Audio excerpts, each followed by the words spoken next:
Hello and welcome दोस्तों। Zero talks में आप सभी का बहुत बहुत स्वागत है। सबसे पहले तो मैं कोई वीडियो आपको दे नहीं पाया क्योंकि मैं शहर के बाहर था और मेरी तबीयत भी सही नहीं थी। और जैसा कि मैंने आपसे बोला था कि मैं पेनी स्टॉक्स पे एक वीडियो लेके आऊँगा जिसमें आज हम लाइव एग्जांपल के साथ डिस्कस करेंगे और एग्जांपल्स भी देखेंगे कि भाई कैसे किस तरीके से जो मार्केट ऑपरेटर्स होते हैं वो किस तरीके से पेनी स्टॉक्स में खेलते हैं लोगों के साथ, और कैसे रिटेल इन्वेस्टर्स जो है जो हमारे रिटेल इन्वेस्टर्स हैं वो कैसे बर्बाद होते हैं पेनी स्टॉक्स के चक्कर में। ठीक है, तो इन सारी चीज़ों को हम लोग देखेंगे। तो पेनी स्टॉक्स के बारे में सबसे पहले समझने से पहले हम ये समझते हैं कि भाई इनको किनको किस स्टॉक को हम पेनी स्टॉक कहेंगे। कौन से स्टॉक्स हैं जिनको हम पेनी स्टॉक कहेंगे, वो कौन से स्टॉक हैं जो पेनी स्टॉक्स की कैटेगरी में आएंगे।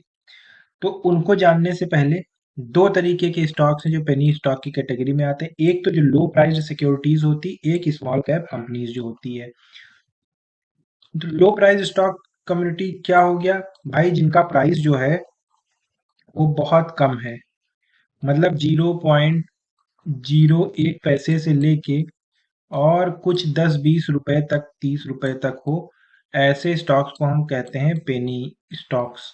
ठीक है, एक तो ये डिफिनीशन हो गई, लेकिन ये पूरी तरीके से सही नहीं है। क्यों सही नहीं है?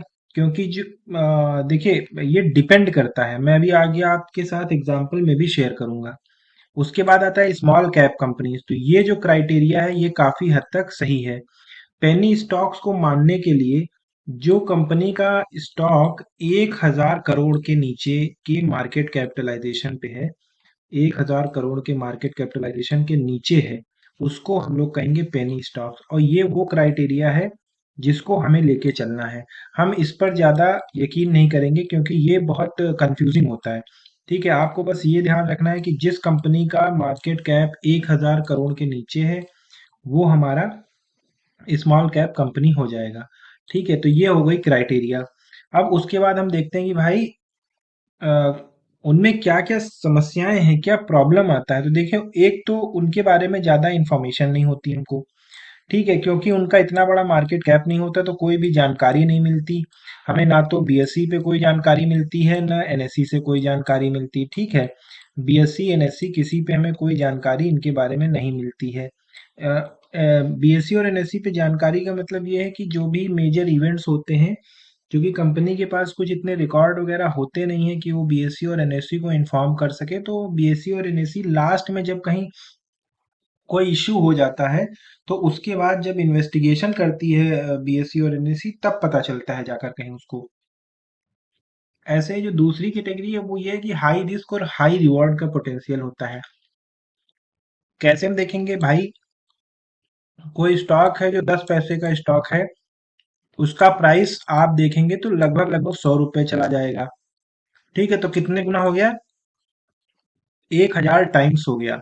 ठीक है, 1,000 टाइम्स हो गया। तो ये 1,000 गुना मतलब करने का मतलब ये है कि पैसे आपके 1,000 गुना हो गए।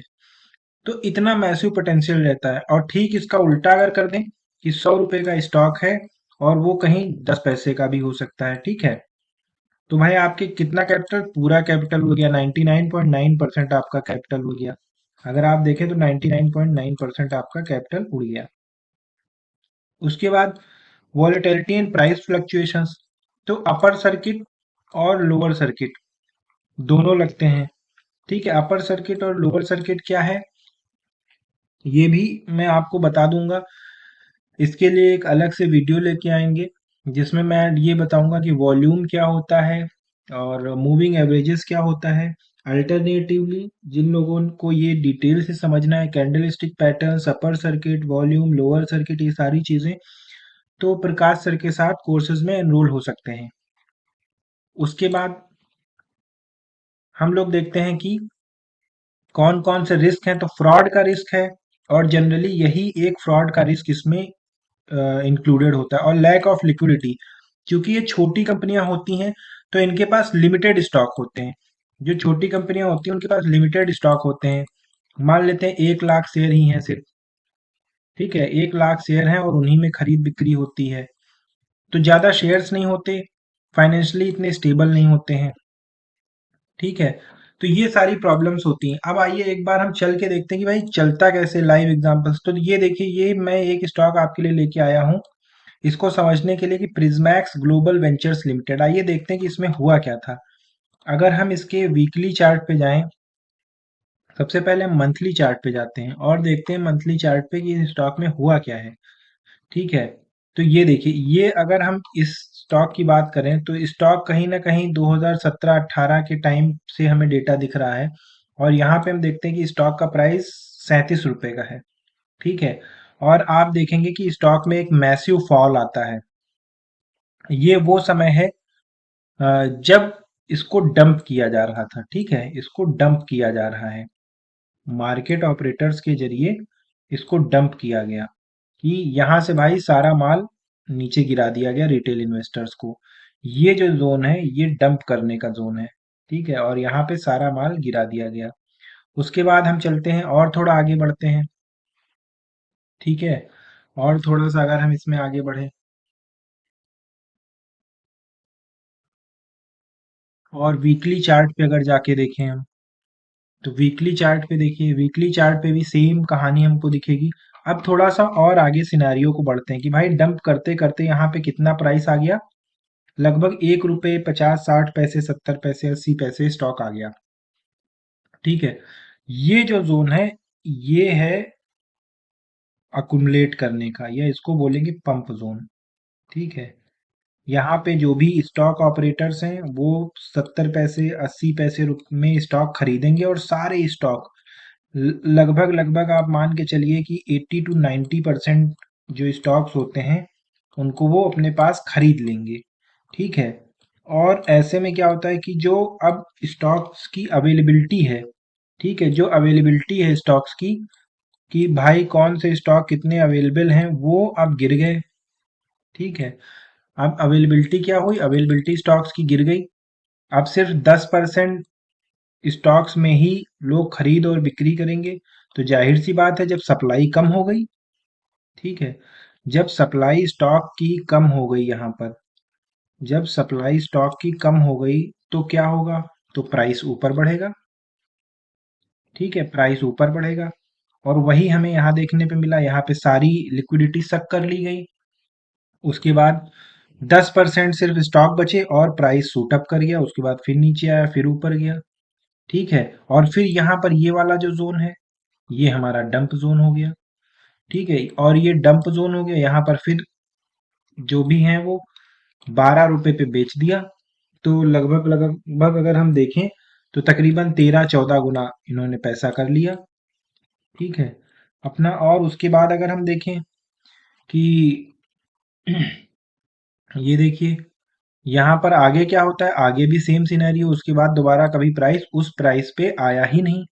तो ये स्कीम इनकी है जो चलती है, और ऐसे हमें इसको समझना है कि भाई ये सिनेरियो यहाँ पर होता है।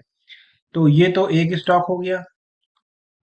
उसके बाद आइए अब अच्छा, अब मार्केट कैपिटलाइजेशन देख लेते हैं कि भाई प्रिज्मैक्स ग्लोबल का मार्केट कैपिटलाइजेशन क्या है। ठीक है, इसका मार्केट कैपिटलाइजेशन देख लें।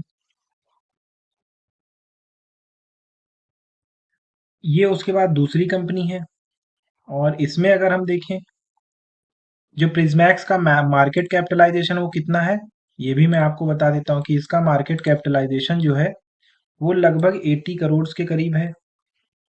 80 करोड़। तो ये एक पेनी कंपनी है। ठीक है, इस चीज को आप ध्यान रखिएगा, ये एक पेनी कंपनी है। आप यहाँ पे मार्केट कैपिटलाइजेशन कितना है, ये देखिए, 80 करोड़ था, 44 करोड़ हो गया है, 44 करोड़ हो गया है मार्केट कैपिटलाइजेशन। 44 कैपिटलाइजेशन हो गया है। तो ये, उसके बाद हम दूसरी कंपनी का एग्जाम्पल लेते हैं। ठीक, इसमें भी यही यही सिनेरियो हुआ है। अगर मैं आपसे बात करूं तो ठीक इसमें भी वही सिनेरियो हुआ है। ये देखिए, इसमें यहाँ पर क्या हुआ, ये जो आप देख पा रहे हैं, ये जो है ये भाई पंप करने का जोन है। ठीक है, ये पंप जोन हो गया, और ये जो है ये डंप जोन हो गया। ठीक है, आपको पता भी नहीं चलेगा, और इन्वेस्टर जो हमारे ऑपरेटर्स हैं वो सारा का सारा पैसा यहाँ पर जाकर डंप कर देंगे। ठीक है, उसके बाद प्राइस नीचे आएगा, फिर यहाँ पर ये पंप करेंगे, अकुमुलेट करेंगे और फिर यहाँ पर आकर डंप कर देंगे। ठीक है, तो इसके ऊपर बाद में एनालिसिस हुई। ये देखिए 2021 जो यहाँ पे आपको दिख रहा है ये 2021 का मामला है। और आप देखेंगे कि ये लोग किस तरीके से, यहाँ पे आपको कोई वॉल्यूम नहीं दिख रहा होगा। देखिए वॉल्यूम यहाँ पर कुछ नहीं दिख रहा है। क्यों वॉल्यूम नहीं दिख रहा है?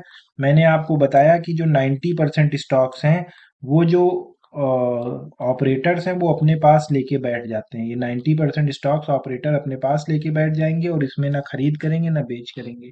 तो इसको एक तरीके से यहाँ पे हमें कोई वॉल्यूम नहीं दिख रहा है। ठीक है, इसी वजह से कोई वॉल्यूम नहीं दिख रहा है। ये जो वॉल्यूम दिख रहा है 10% लोगों की वॉल्यूम से दिख रहे हैं, क्योंकि जो रिटेल इन्वेस्टर 10% के स्टॉक्स के साथ खरीद बेच कर रहे हैं वही वॉल्यूम दिख रहे हैं।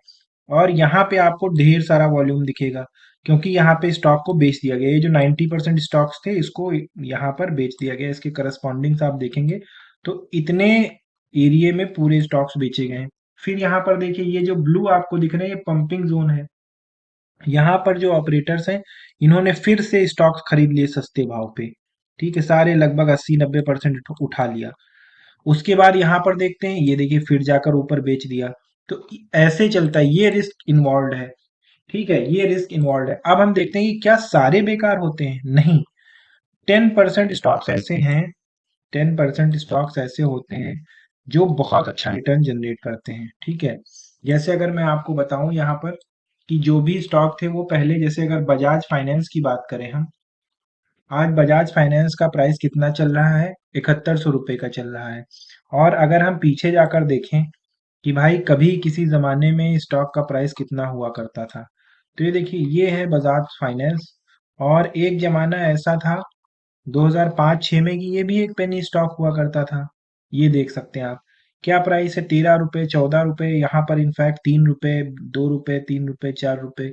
ठीक है, ये स्टॉक का प्राइस हुआ करता था। उसके बाद स्टॉक ने कैसी जंप लगाई है। ठीक है, आज हम देख रहे हैं कि प्राइस उसका कहाँ है। ठीक है, तो ये चीज़ भी हमें समझना पड़ेगा कि हर स्टॉक जो है जो भी जिसने भी बड़े रिटर्न्स दिए हैं कभी ना कभी वो भी एक पेनी स्टॉक हुआ करता है। ठीक है, तो उसको हम सेग्रीगेट कैसे करेंगे?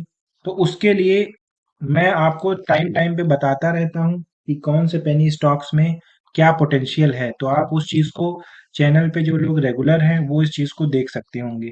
ठीक है, तो ये कहानी हो गई। अब यही है कि स्टॉक मार्केट के ऑपरेटर्स क्या करते हैं, जो मैंने अभी आपको तरीका बताया वही मार्केट मैनिपुलेशन है। या तो उनको अंदर से इंफॉर्मेशन मिल जाती है और पंप एंड डंप स्कीम मैंने आपको समझाई दी है। ये सब तरीके होते हैं स्टॉक मार्केट मैनिपुलेटर्स के। ठीक है, और इसके लिए ये क्या करते हैं कि भाई 90% स्टॉक्स को होल्ड करके बैठ जाएंगे। उसके बाद मीडिया में खबरों में चला देंगे कि हाँ भाई ये जो स्टॉक है ये बहुत अच्छा, इसके साथ डील हो गई है या इसको ये ऑर्डर मिल गया है। ये सब फेक न्यूज़ फैलाते हैं कि लोग इसके पीछे भागें। और जो एक फेक न्यूज़ और जो ग्रीड होता है, इसको ये जो ऑपरेटर्स होते हैं ये कैश कराते हैं। ठीक है, तो अगर कभी कोई स्टॉक भाग रहा है तो भागते स्टॉक के पीछे नहीं पड़ना है, जाने दीजिए। आप मार्केट में अगर आपको पैसा बनाना है, तो कभी आपको रीड तो करना ही नहीं है मार्केट में। कोई स्टॉक अगर वो भाग रहा है, 2000 का स्टॉक अगर वो 10,000 का भी हो जा रहा है तो भी हमें उसको पीछे उसके नहीं भागना है, क्योंकि हिस्ट्री हमें बताती है कि जब भी स्टॉक कोई भाग जाता है तो गिरता जरूर है, उसका टाइम गिरने का आता जरूर है। ऐसा नहीं हो सकता कि कोई स्टॉक है वो सीधे गिरेगा ऐसे बढ़ता चला जाए। वो गिरेगा, करेक्ट होगा, फिर ऊपर जाएगा, फिर गिरेगा, फिर ऊपर जाएगा। ये नॉर्मल चाल होती है। अगर कोई स्टॉक है फिर ऐसे ऊपर जा रहा है तो फिर इसका मतलब उसमें कुछ झोल है। उसको आप सस्पिशियस के साथ देखिएगा। कोई भी स्टॉक की नॉर्मल चाल ऐसे ही है, वो ले लेके ऊपर जाएगा। अगर इस तरीके का कोई आपको स्टॉक मिलता है तो इसका मतलब वो झोल है। तो ये चीज ध्यान रखिएगा, ये सब मार्केट के टैक्टिक्स होते हैं। तो ये था हमारा आज का वीडियो। उम्मीद करता हूँ कि आप समझ गए होंगे। ठीक है, ये जो एक्स वाई जी कंपनी, इसका एग्जांपल मैंने आपको ले लिया, एक प्रिज्मैक्स का एग्जांपल मैंने आपको दिया, ये स्वर्णिम ट्रेड का एग्जांपल आपको मैंने दे दिया है। तो ये था हमारा आज का वीडियो। आपको कैसा लगा ये आप हमें बताइएगा। होप कि आपको ये वीडियो पसंद आया हो। Thank you for watching.